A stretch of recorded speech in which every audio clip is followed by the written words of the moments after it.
Sa isang liblib na baryo na napapaligiran ng makakapal na kagubatan at tahimik na kabundukan, may isang ilog na matagal nang kinatatakutan ng mga taga roon. Tinatawag nila itong ilog ng hiwaga, hindi dahil sa lalim nito, kundi dahil sa mga kwentong umiikot dito. May nagsasabing may mga aninong gumagalaw sa gabi. May mga bulong na hindi maipaliwanag at may mga nilalang na hindi tao ang nagbabantay sa lugar. Ngunit sa kabila ng lahat ng iyon, ang ilog ay nananatiling mahalaga sa baryo. Dito kumukuha ng tubig ang mga magsasaka. Dito naliligo ang mga bata tuwing hapon. At dito rin madalas nag-iisa ang mga taong naghahanap ng katahimikan. Isang umaga, bago pa tuluyang sumikat ang araw, isang matandang mangingisda na si Mang Isko ang nagtungo sa ilog. Sanay na siya sa katahimikan ng lugar. Ngunit may kakaiba siyang naramdaman ng araw na iyon. Parang may presensya na hindi niya maipaliwanag. Isang bigat sa hangin na tila may gustong ipahiwatig. Habang papalapit siya sa pampang, napansin niya ang isang anyong nakahandusay sa tabi ng ilog. Agad siyang napahinto. Sa una, inakala niyang isa lamang itong troso o malaking bato. Ngunit nang tumama ang liwanag ng papasibol na araw, malinaw niyang nakita ang anyo ng isang tao. Isang lalaki. Nakahiga ito ng walang malay. Basa ang damit at puno ng gasgas ang katawan. Parang inanod mula sa kung saan at iniwan sa pampang. Mabilis na lumapit si Mang Isko, dala ang kaba at pag-aalala. "Hoy! Gising!" sigaw niya habang marahang inalog ang balikat ng lalaki. Ngunit walang tugon. Sinubukan niyang tingnan ang paghinga nito. Mahina, ngunit buhay. May mga sugat sa noo at braso, tila galing sa matinding pagkakabangga o pagkakahulog. Hindi niya alam kung sino ito, ni kung saan nanggaling. Ngunit isang bagay ang malinaw. Hindi ito ordinaryong pangyayari. Napatingin si Mang Isko sa paligid. Tahimik ang kagubatan, ngunit tila may nagmamasid. Ang mga ibon ay hindi umaawit at ang hangin ay tila tumigil sa paggalaw. Sa gitna ng kanyang pag-aalinlangan, nagpasya siyang humingi ng tulong. Hindi niya kayang buhatin mag-isa ang lalaki. Mabilis siyang tumakbo pabalik sa baryo upang ipaalam ang natuklasan. Ngunit habang papalayo siya, may isang nilalang na dahan-dahang lumabas mula sa likod ng matataas na puno. Isa itong tikbalang. Matangkad, may katawan ng tao, ngunit ulo at paa ng kabayo. Ang mga mata nito ay kumikislap sa ilalim ng anino ng kagubatan. Hindi ito ang uri ng tikbalang na kinatatakutan ng mga tao, bagkus may kakaibang katahimikan sa kanyang anyo. Isang presensyang hindi agresibo kundi mapagmasid. Lumapit ito sa lalaking walang malay. Tahimik itong yumuko at pinagmasdan ang mukha ng lalaki, na tila may kinikilalang bagay. Para bang hindi ito ang unang pagkakataon na nakita niya ang taong ito. Sa isang iglap, itinaas ng tikbalang ang kamay nito at inilapit sa dibdib ng lalaki. Isang mahinang liwanag ang lumitaw. Halos hindi mapansin sa unang tingin. Unti-unting kumalat ang liwanag na iyon sa katawan ng lalaki. Tila pinapawi ang sakit at pagod. Huminga ng mas malalim ang lalaki. Isang senyales ng buhay. Ngunit Hindi pa siya nagigising. Ang tikbalang ay nanatiling nakabantay. Tila may tungkuling kailangang tuparin. Hindi ito umalis. Kahit marinig nito ang papalapit na yabag ng mga taong paparating mula sa baryo. Ilang sandali pa, dumating si Mang Isko kasama ang ilang kalalakihan. Ngunit pagdating nila sa pampang, wala na ang tikbalang. Ang natira lamang ay ang lalaking walang malay. Ngunit mas maayos na ang kanyang paghinga. Buhay pa siya, sabi ng isa. Dalhin natin sa baryo, tugon ni Mang Isko. Maingat nilang binuhat ang lalaki at dinala pabalik. Walang nakapansin sa bakas ng paa ng tikbalang sa lupa o sa bahagyang init na naiwan sa hangin. Ngunit sa kailaliman ng kagubatan, mula sa likod ng mga punong kahoy, may mga matang patuloy na nagmamasid. At ang tikbalang na iyon, ang tahimik na tagapagbantay, ay alam na ang pagdating ng lalaking iyon ay hindi aksidente. Ito ay simula pa lamang ng isang mas malalim na lihim. Dinala ng mga taga-baryo ang lalaking natagpuan sa ilog sa bahay ni Aling Sabel, ang kilalang manggagamot sa kanilang lugar. Sa loob ng maraming taon, siya ang takbuhan ng mga may sakit, sugatan, at maging ng mga pinaniniwalaang naaapektuhan ng mga hindi nakikitang nilalang. Maingat nilang inilapag ang lalaki sa isang banig na yari sa hinabing dahon. Agad na sinuri ni Aling Sabel ang kanyang kalagayan. Pinakiramdaman ang pulso, sinipat ang mga sugat, at tahimik na nag-isip. Hindi ito karaniwang sugat, wika niya matapos ang ilang sandali. Parang may lakas na hindi natin nakikita ang dahilan. Nagkatinginan ang mga lalaki. Hindi na bago sa kanila ang mga ganitong pahayag, ngunit iba ang pakiramdam sa pagkakataong ito.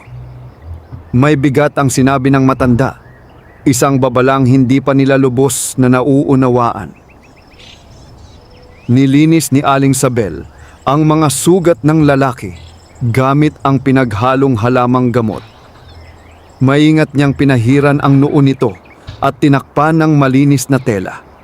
Habang ginagawa iyon, napansin niyang unti-unting umiinit ang katawan ng lalaki. Hindi dahil sa lagnat, kundi tila may sariling enerhiya na gumagalaw sa loob nito.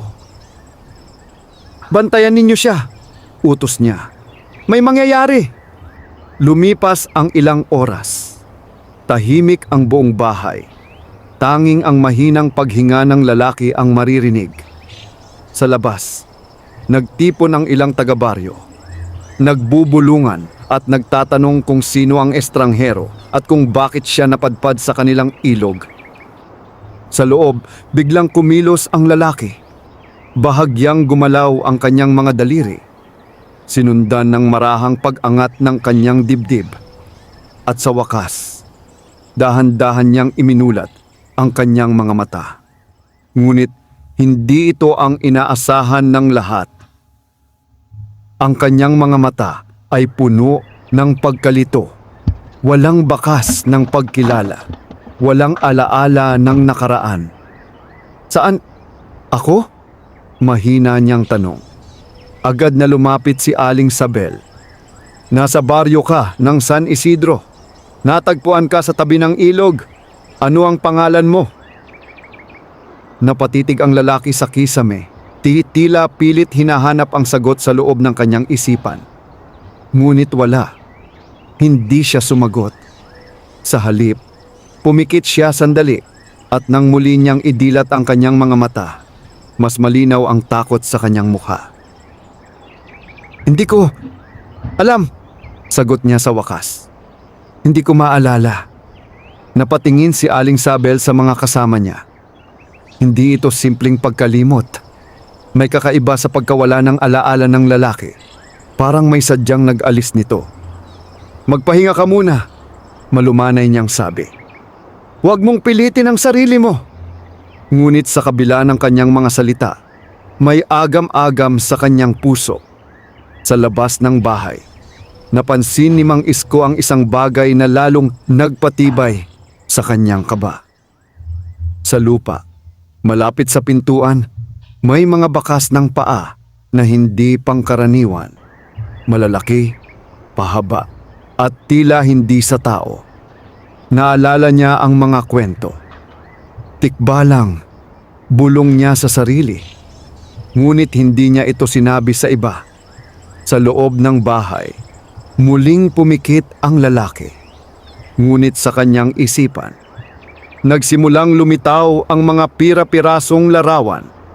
Isang madilim na kagubatan, malakas na agos ng tubig, at isang pares ng matang kumikislap sa dilim. Kasabay nito, may isang tinig na tila bumubulong. Isang tinig na hindi niya maintindihan, ngunit pamilyar sa kanyang pakiramdam.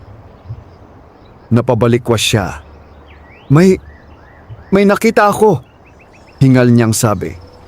Lumapit si Aling Sabel. Ano iyon? Isang saglit siyang natigilan bago sumagot.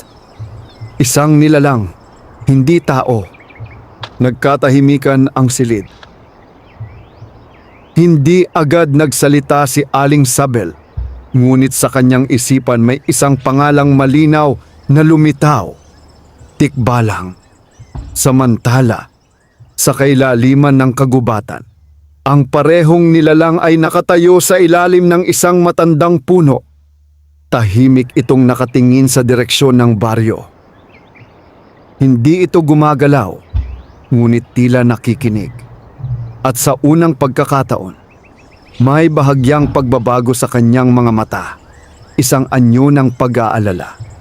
Alam niya na ang lalaki ay nagising na. At kasama ng kanyang paggising, ang unti-unting pagbabalik ng isang lihim na matagal nang nakatago.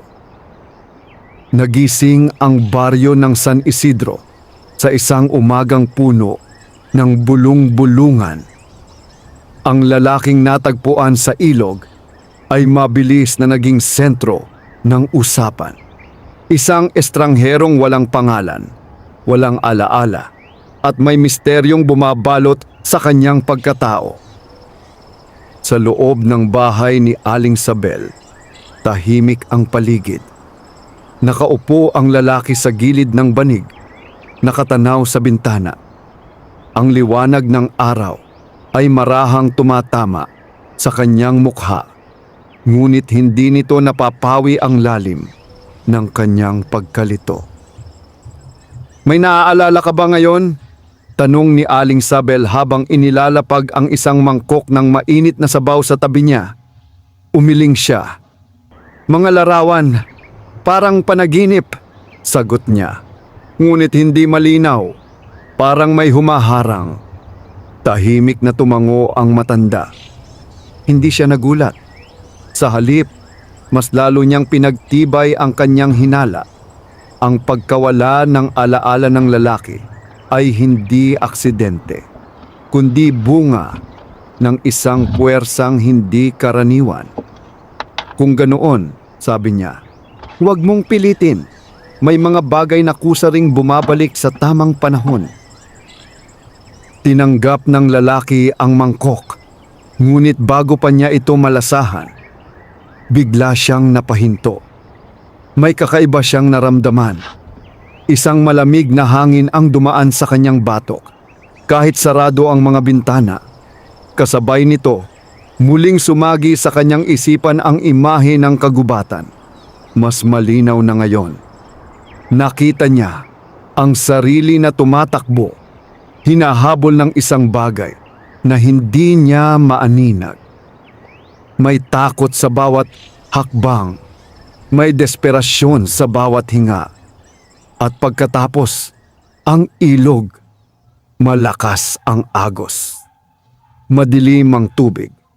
At bago siya tuluyang lamunin nito, may isang anyong lumitaw sa kanyang harapan. Isang nilalang na may ulo ng kabayo. Napahawak siya sa ulo. May humahabol sa akin, mahina niyang sabi. Agad lumapit si Aling Sabel. Ano ang nakita mo? Hindi ko alam kung tao o hindi, sagot niya. Pero sigurado ako, tumatakbo ako palayo. Hindi na nagsalita ang matanda. Sa halip, tumingin siya sa labas ng bintana, sa direksyon ng kagubatan. Samantala, sa gitna ng baryo, nag-uusap si Mang Isko at ilang kalalakihan.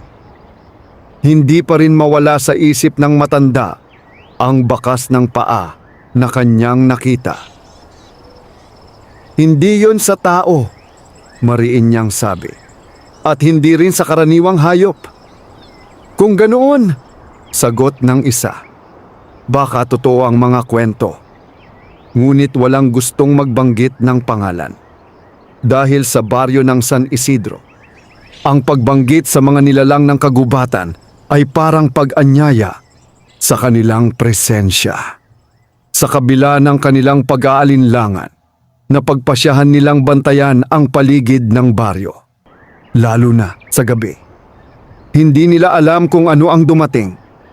Ngunit alam nilang hindi ito basta-basta. Pagbalik sa bahay ni Aling Sabel, ang lalaki ay unti-unting humuhupa ang kaba. Ngunit may isang bagay na hindi niya maalis sa isip. Ang anyong nakita niya bago siya malunod. Hindi ito mukhang kaaway. Sa halip, may kakaibang katahimikan sa presensya nito. Hindi siya nanakit, bulong niya. Ang alin? Tanong ni Aling Sabel. Saglit siyang nag-isip. Yung nilalang, sagot niya. Parang pinipigilan niya ako. Napakunot ang noo ng matanda. Hindi ito tugma sa mga kwento ng mga tikbalang na kanyang narinig. Mga nilalang na mapanlinlang at mapaglaro madalas nagliligaw ng tao sa kagubatan. Ngunit ang sinabi ng lalaki ay iba. Parang may isang tikbalang na hindi sumusunod sa likas nitong pagkatao.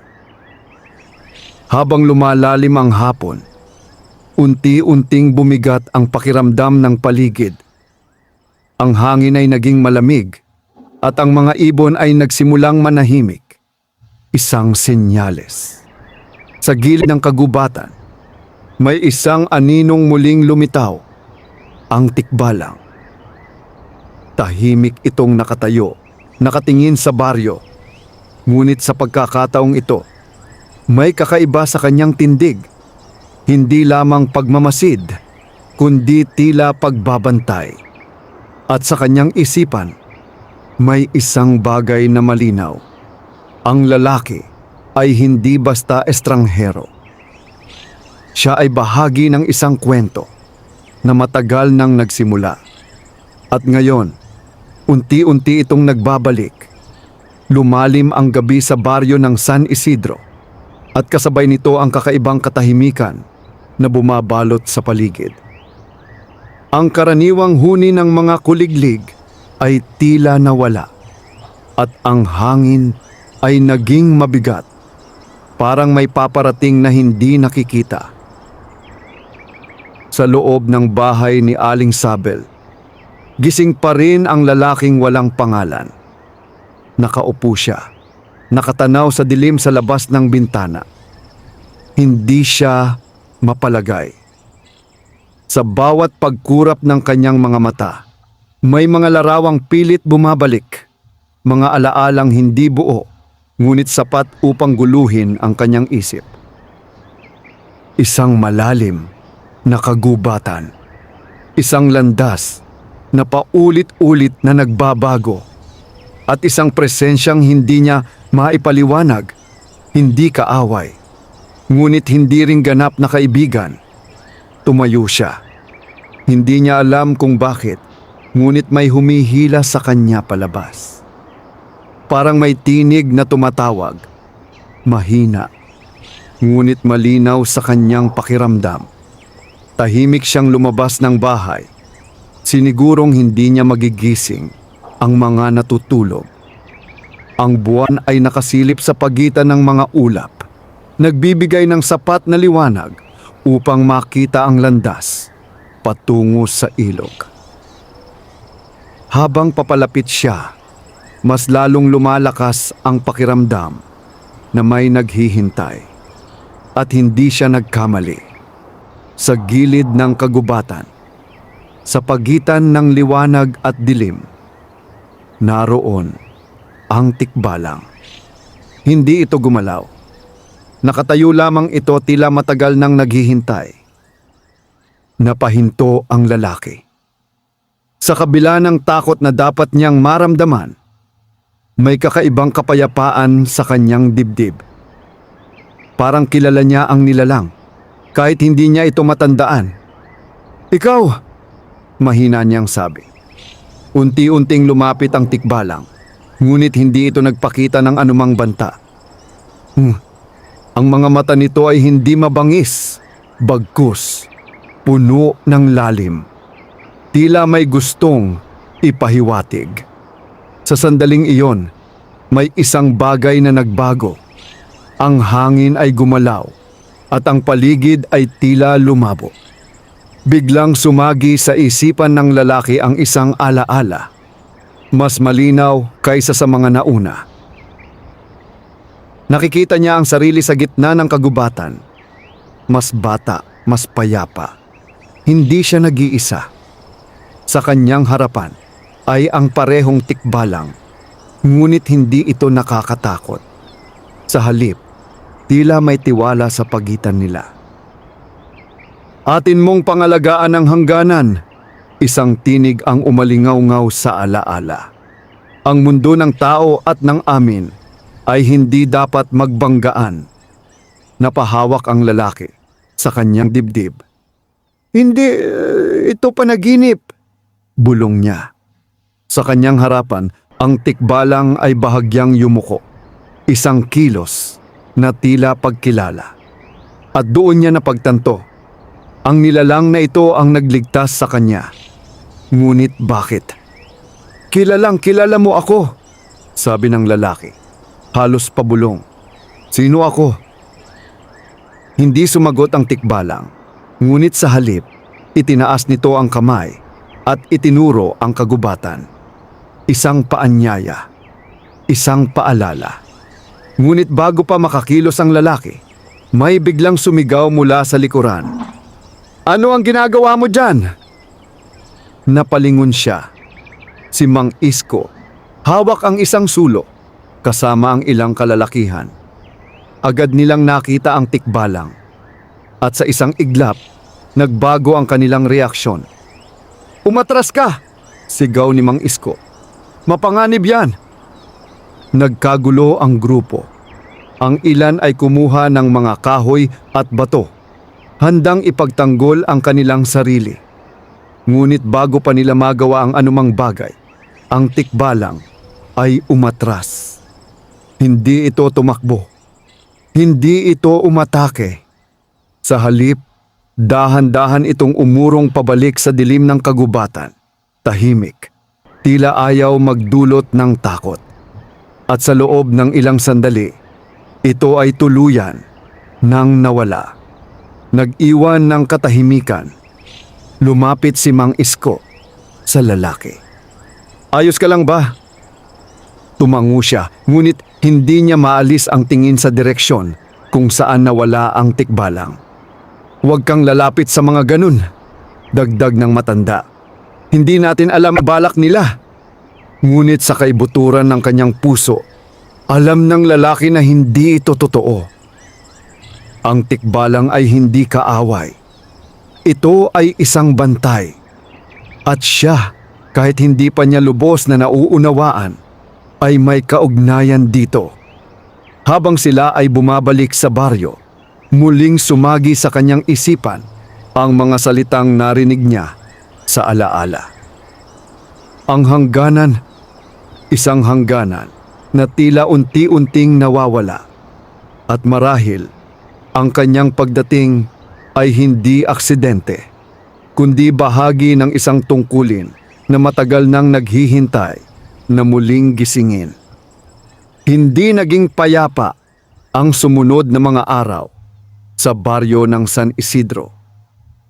Mula nang makita ng ilan ang tikbalang sa gilid ng kagubatan, kumalat ang takot at pag-aalinlangan. Ang mga dating tahimik na gabi ay napalitan ng mahihinang bulungan at ang mga pinto ay mas maagang isinasara kaysa dati. Ngunit higit sa lahat, ang lalaking walang pangalan ang sentro ng kanilang pag-aalala. Sa bahay ni Aling Sabel, patuloy ang kanyang paggaling. Ang mga sugat sa kanyang katawan ay unti-unting naghihilo, ngunit ang kanyang isipan ay tila mas lalong nagiging magulo. Bawat araw, may bagong pira-pirasong alaala ang bumabalik, ngunit hindi sapat upang mabuo ang kabuuan ng kanyang pagkatao. "May nakita ka na naman?" tanong ni Aling Sabel isang umaga habang pinapalitan ang benda sa kanyang braso. Tahimik siyang tumango. "Isang lugar," sagot niya. "Hindi ito baryo. Mas malalim. Parang may dalawang mundo na magkatabi." Napahinto ang matanda. "Ipagpatuloy mo." "May hangganan," dagdag niya. "Hindi ito nakikita ng lahat, pero nararamdaman ko parang may pumipigil sa dalawang panig na maghalo."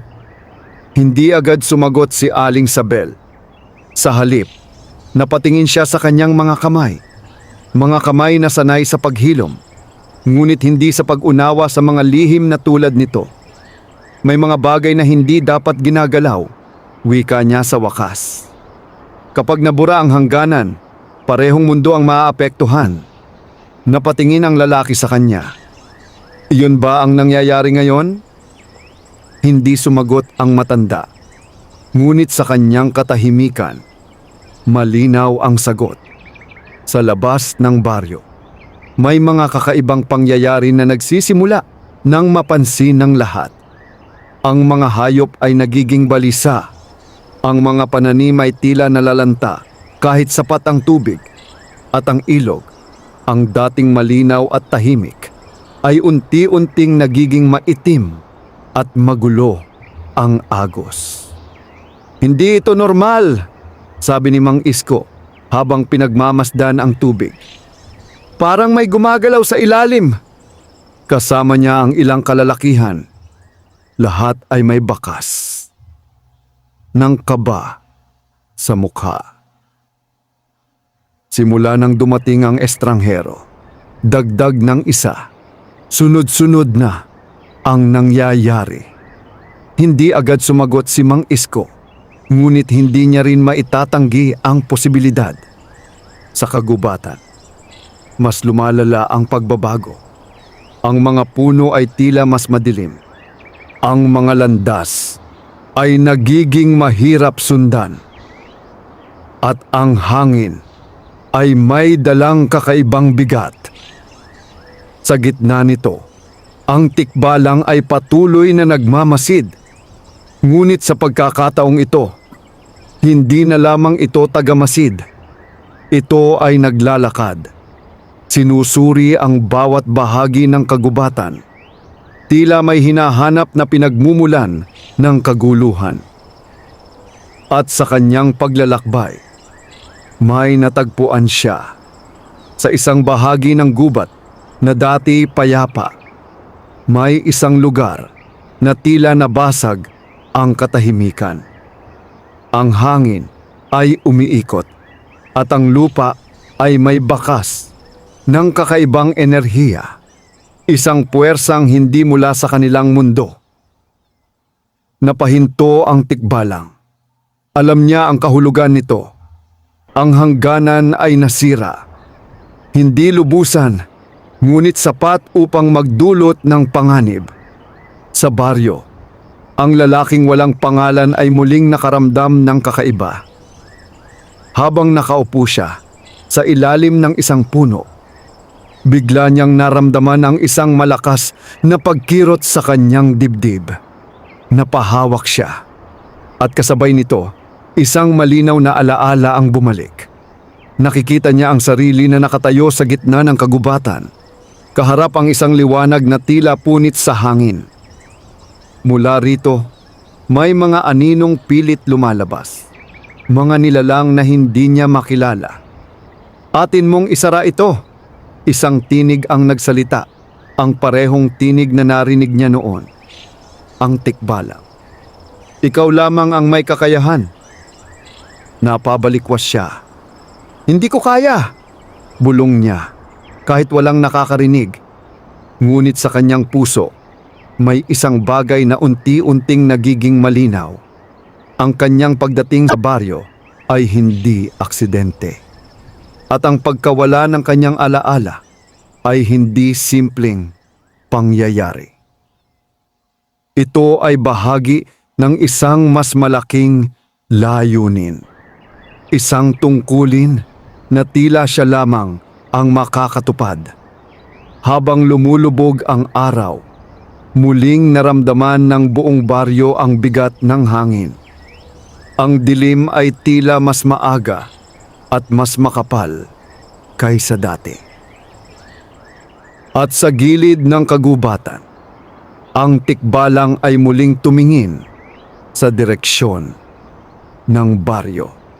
Sa kanyang mga mata, may isang malinaw na pasya. Hindi na sapat ang pagmamasid. Panahon na upang kumilos. Dahil kung magpapatuloy ang pagkasira ng hangganan, hindi lamang ang baryo ang mawawala, kundi pati ang mundo na kanilang kinabibilangan. Sumapit ang gabi na tila mas mabigat kaysa karaniwan.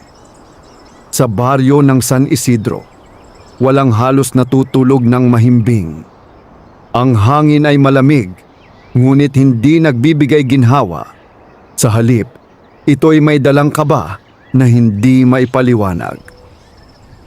Sa bahay ni Aling Sabel, muling nagising ang lalaking walang pangalan.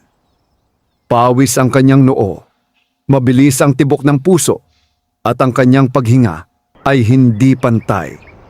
Isang panaginip ang gumising sa kanya, ngunit hindi ito pangkaraniwan. Nakikita niya ang sarili na nakatayo sa isang lugar na hindi niya maipaliwanag. Walang puno, walang ilog, walang langit. Tanging isang malawak na espasyo na tila nasa pagitan ng dalawang mundo. At sa gitna nito, may isang bitak. Isang liwanag na tila punit sa realidad. Mula roon, may mga aninong pilit lumalabas. Mga anyong hindi buo, ngunit sapat upang magdulot ng takot. Ang kanilang mga galaw ay magulo, tila naghahanap ng daan palabas. Atin mong isara ang hangganan. Ang tinig ay malinaw at pamilyar. Paglingon niya, naroon ang tikbalang. Ngunit iba ito sa nakikita niya sa realidad. Mas malinaw ang anyo nito.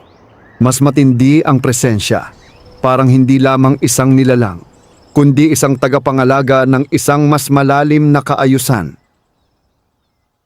Hindi ko alam kung paano, sagot ng lalaki. Alam mo, tugon ng tikbalang. Nakalimutan mo lamang. Biglang lumakas ang liwanag mula sa bitak. Napaatras ang lalaki, habang ang mga anino ay mas naging agresibo. Tila nararamdaman ang kanyang presensya.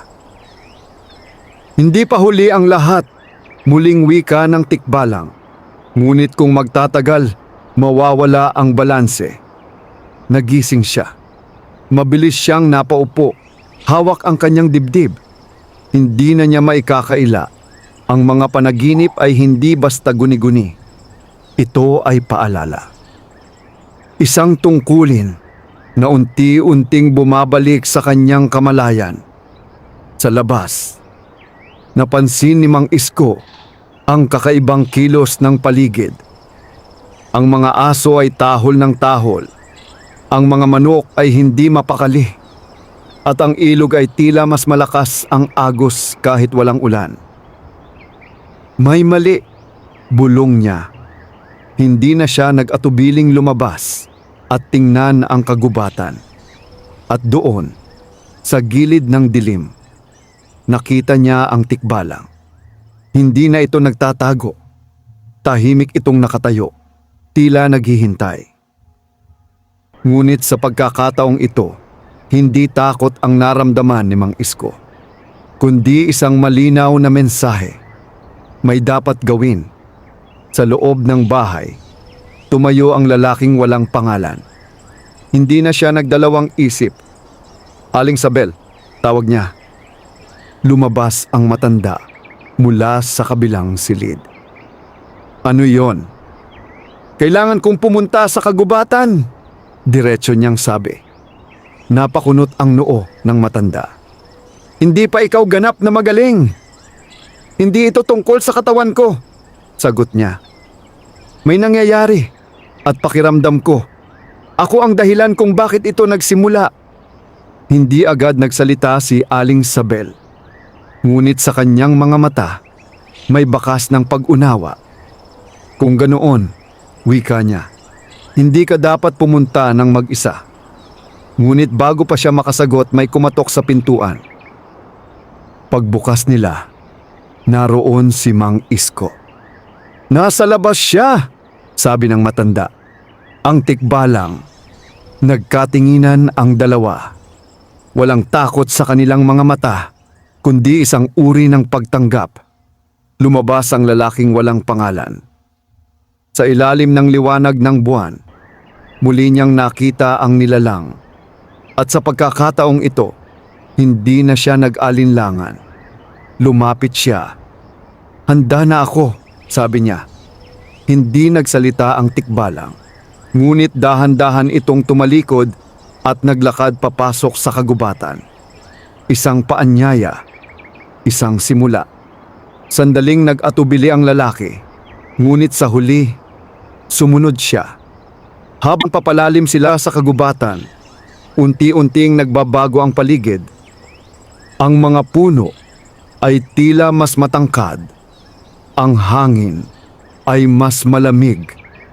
At ang katahimikan ay mas mabigat. At sa bawat hakbang, mas lumilinaw ang pakiramdam sa kanyang dibdib. Parang pauwi siya sa isang lugar na matagal na niyang nakalimutan. Sa likuran, si Mang Isko at Aling Sabel ay nanatiling nakatayo. Pinagmamasdan ang kanilang pag-alis. Sa tingin mo ba, babalik siya? Tanong ng matanda. Hindi agad sumagot si Aling Sabel. Ngunit sa kanyang puso, alam niya ang katotohanan. Hindi na siya ang taong dumating dito, sagot niya sa wakas. At sa gitna ng kagubatan, habang papalapit sila sa pinagmumulan ng kaguluhan, ang hangin ay lalong bumigat. Ang hangganan ay naghihintay. At kasama nito, ang pagsubok na magtatakda ng kapalaran ng dalawang mundo. Sa bawat hakbang papaloob sa kagubatan, mas lalong nagiging kakaiba ang paligid. Ang mga punong dati pamilyar sa mata ay tila nag-iba ng anyo. Mas matayog, mas madilim, at tila may sariling buhay. Ang lupa ay hindi napantay, at ang hangin ay may dalang malamig na haplos na tumatagos hanggang sa buto. Tahimik na naglalakad ang tikbalang sa unahan, at ang lalaking walang pangalan ay sumusunod ng walang pag-aalinlangan. Hindi na siya nagtatanong. Sa halip, pinakikinggan niya ang sarili. Ang mga damdaming matagal nang nakatago, ngunit ngayoy unti-unting nagigising. Hindi nagtagal, narating nila ang isang lugar na hindi maipapaliwanag ng karaniwang mata. Sa gitna ng kagubatan, may isang bahagi na tila hiwalay sa realidad. Walang mga puno, ngunit hindi rin ito bukas na espasyo. Ang hangin ay umiikot at ang liwanag ay hindi nagmumula sa langit, kundi sa isang bitak sa gitna ng hangin. Isang pintuan. Hindi gawa sa kahoy o bato, kundi sa mismong tela ng mundo. Napahinto ang lalaki. "Ito na," mahina niyang sabi, kahit hindi niya lubos na nauunawaan kung bakit. Lumapit ang tikbalang at tumayo sa kanyang tabi. Hindi ito nagsalita, ngunit sapat ang presensya nito upang ipaalam na tama ang kanyang nararamdaman. Habang pinagmamasdan niya ang bitak, may mga aninong muling lumitaw, mas malinaw, mas agresibo. Ang kanilang mga anyo ay hindi pa rin buo, ngunit ang kanilang intensyon ay malinaw, makalabas. Biglang sumagi sa kanyang isipan ang isang alaala.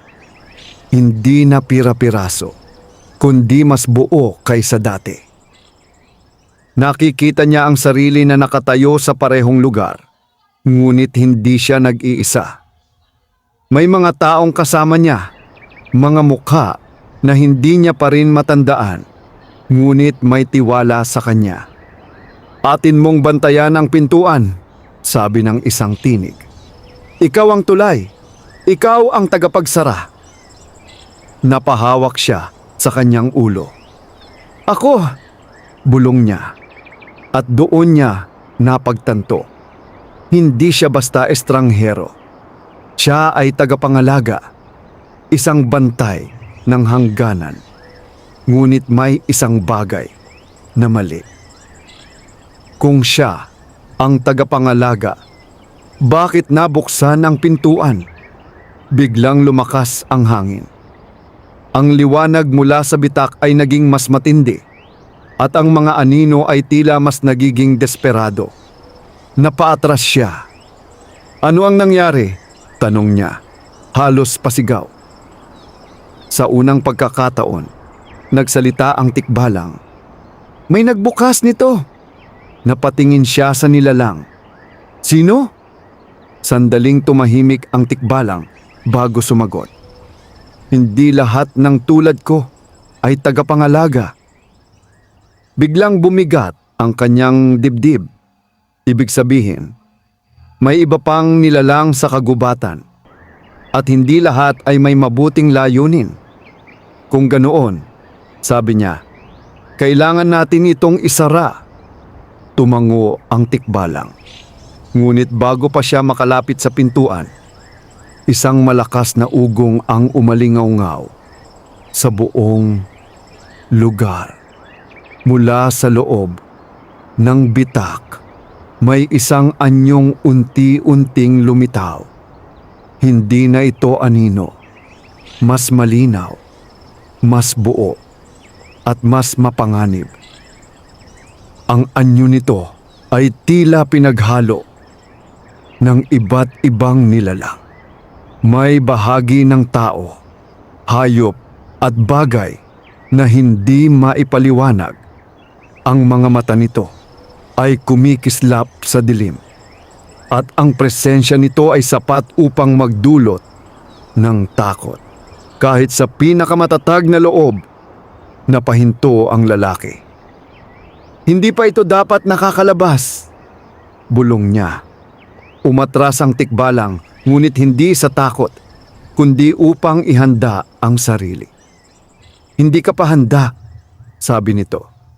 Ngunit umiling ang lalaki. "Wala na tayong oras." Sa kanyang dibdib, may isang init na unti-unting lumalakas. Hindi ito sakit, kundi isang uri ng lakas na matagal nang natutulog. Dahan-dahan siyang lumapit sa pintuan. Sa bawat hakbang, mas lumilinaw ang kanyang isipan.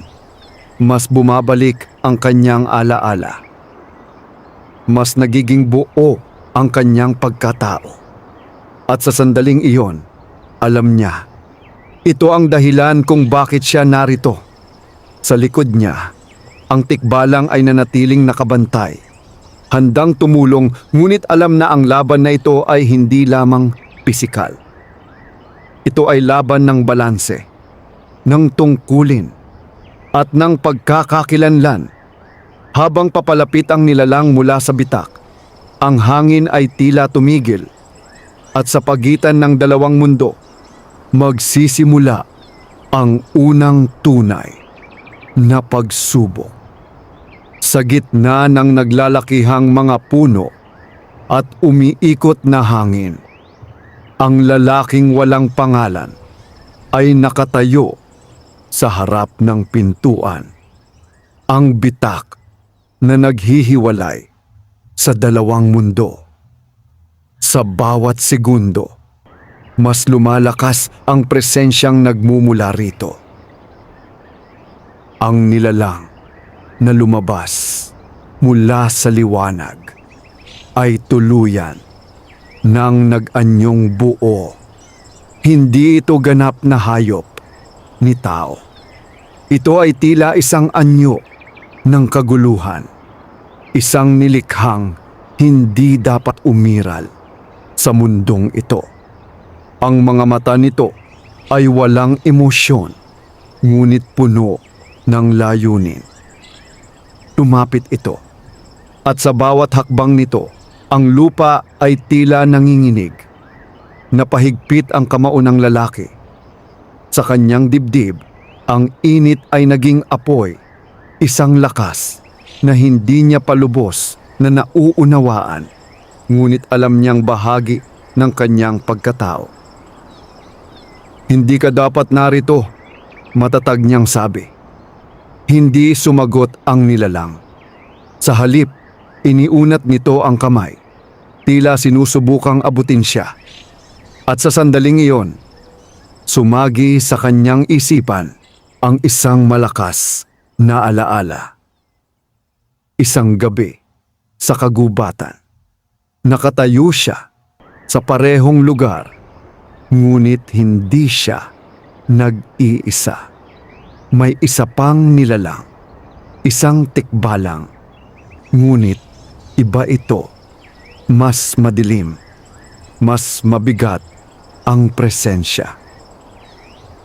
At kapag nabuksan ang pintuan, sabi ng nilalang sa alaala, ang mundo ninyo ay magiging bahagi ng amin. Napaatras ang lalaki. Ikaw, bulong niya, habang nakatingin sa kasalukuyang nilalang sa harap niya. Bigla niyang naunawaan. Ang nilalang na ito ay hindi basta sumulpot. Ito ay ipinatawag. At ang gumawa nito ay isang tikbalang. Napalingon siya sa kasama niyang tikbalang. Hindi ito gumalaw. Ngunit sa mga mata nito, may malinaw na lungkot. May iba pang tulad ko, sabi nito. Ngunit hindi lahat ay piniling bantayan ang hangganan. Siya ang nagbukas nito, mariing sagot ng lalaki. Tumango ang tikbalang.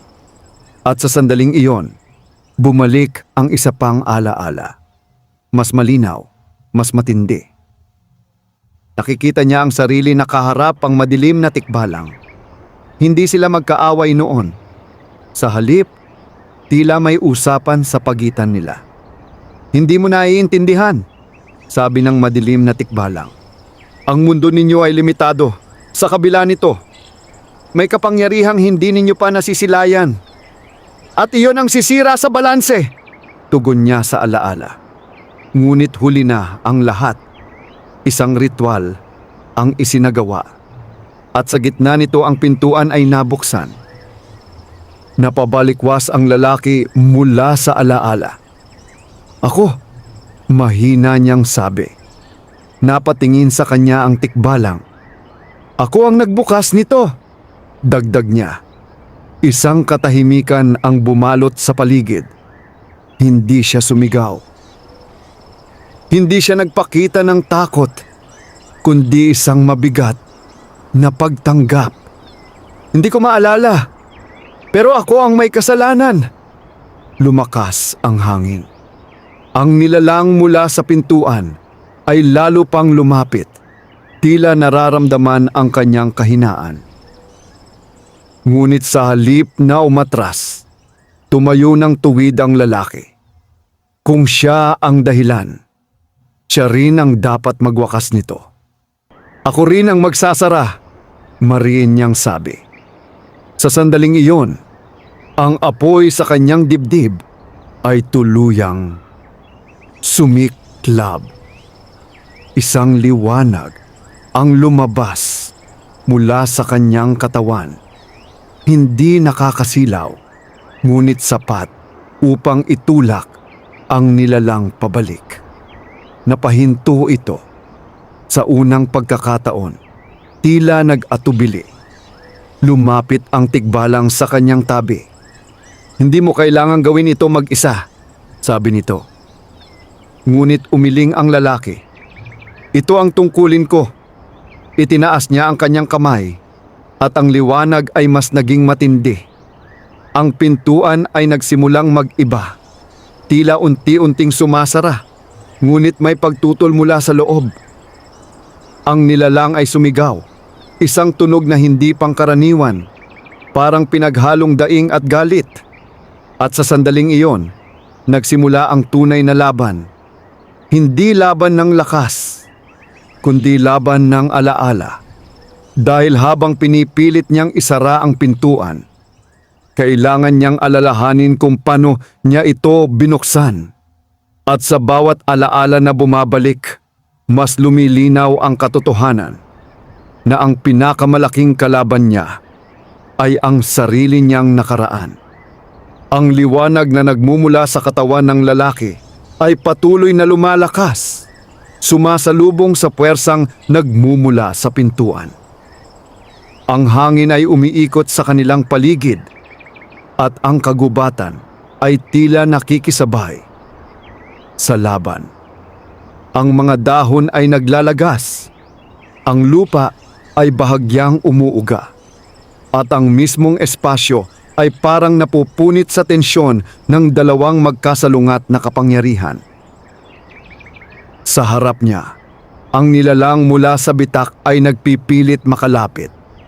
Ang anyo nito ay unti-unting nagiging mas matatag, mas buo, isang senyales na kung hindi ito mapipigilan, tuluyan na itong magiging bahagi ng kanilang mundo. Ngunit hindi na umatras ang lalaki. Sa kanyang isipan, patuloy ang pagbabalik ng kanyang alaala. Nakikita niya ang sarili sa nakaraan. Isang taong may kaalaman, may tungkulin, at may tiwala sa sariling kakayahan. Ngunit kasama ng lahat ng iyon ay isang pagkukulang. Ang pagnanais na subukan ang hindi dapat. Kung mabubuksan ko ito, sabi ng kanyang nakaraang sarili sa alaala, maiintindihan ko kung ano ang nasa kabila.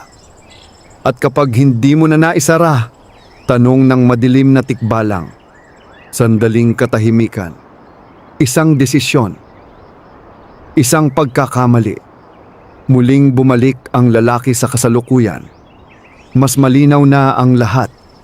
Hindi aksidente ang nangyari. Hindi siya biktima.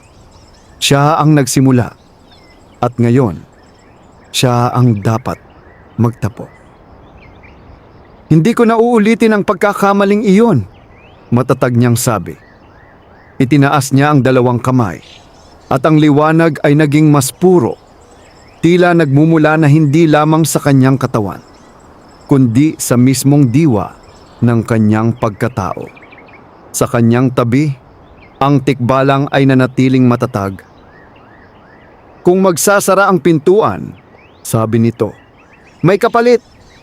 Hindi siya nagtanong kung ano iyon.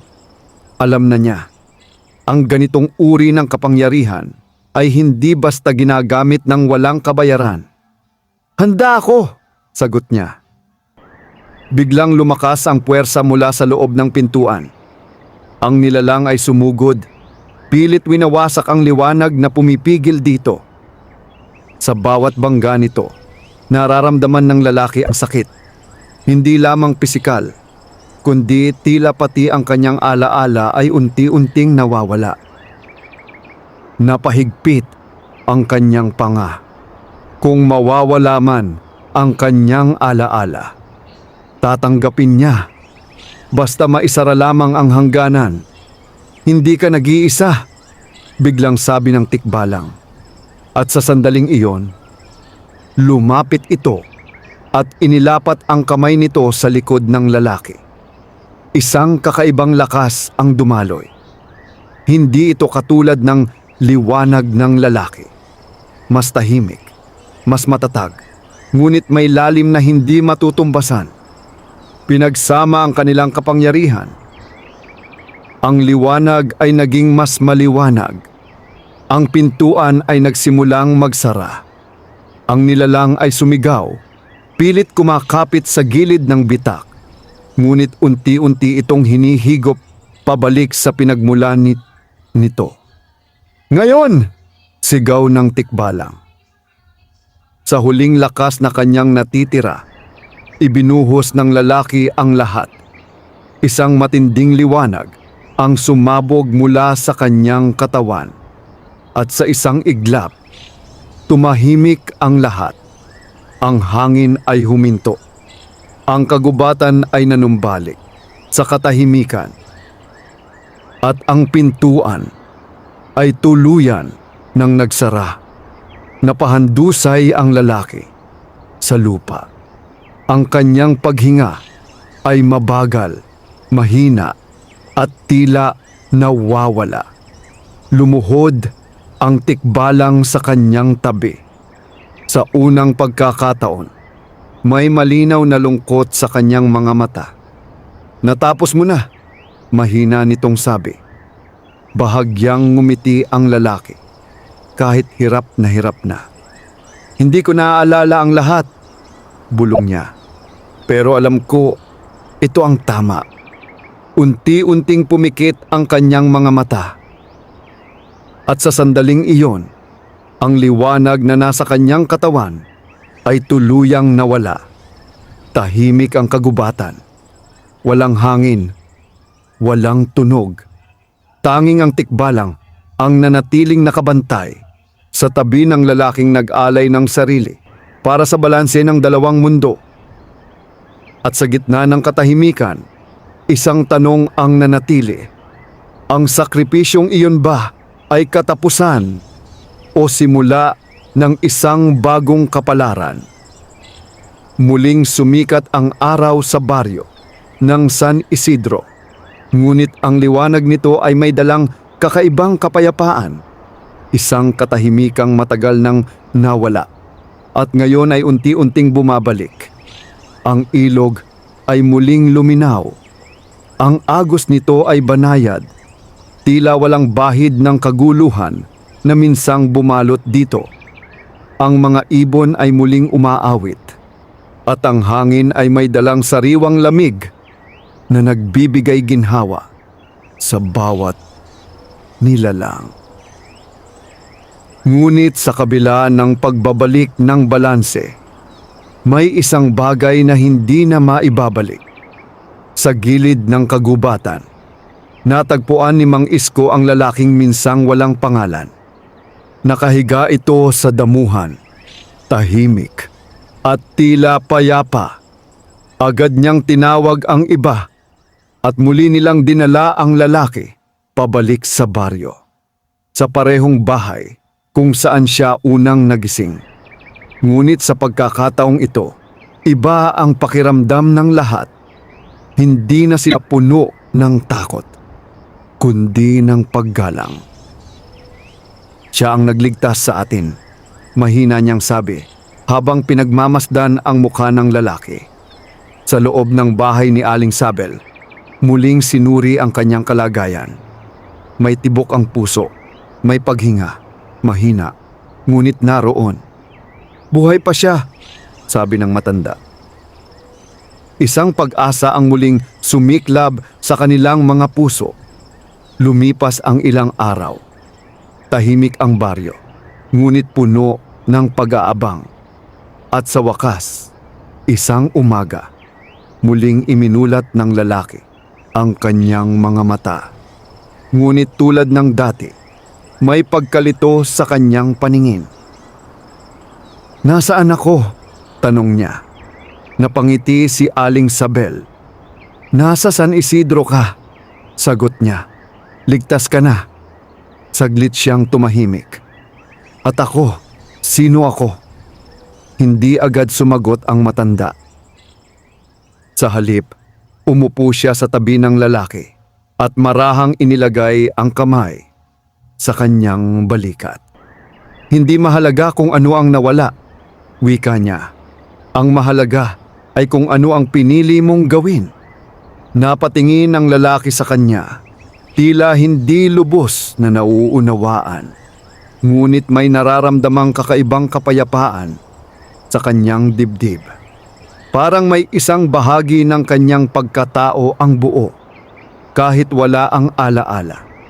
Sa labas ng baryo, sa gilid ng kagubatan, ang tikbalang ay muling nakatayo, tahimik, mapagmasid. Ngunit sa pagkakataong ito, wala na ang bigat sa kanyang presensya. Ang hangganan ay muling buo, ang balanse ay naibalik, at ang kanyang tungkulin, kahit pansamantala, ay natupad.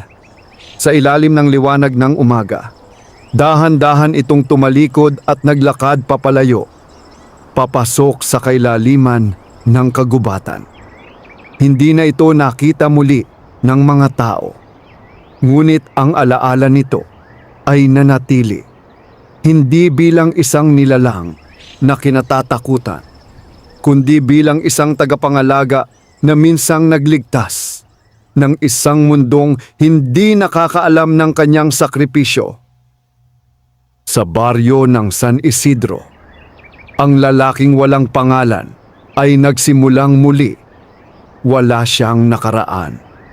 Ngunit may pagkakataon siyang bumuo ng panibagong kinabukasan.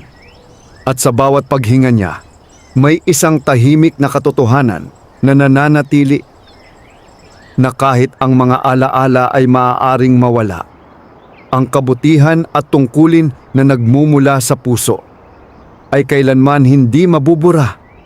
Wakas.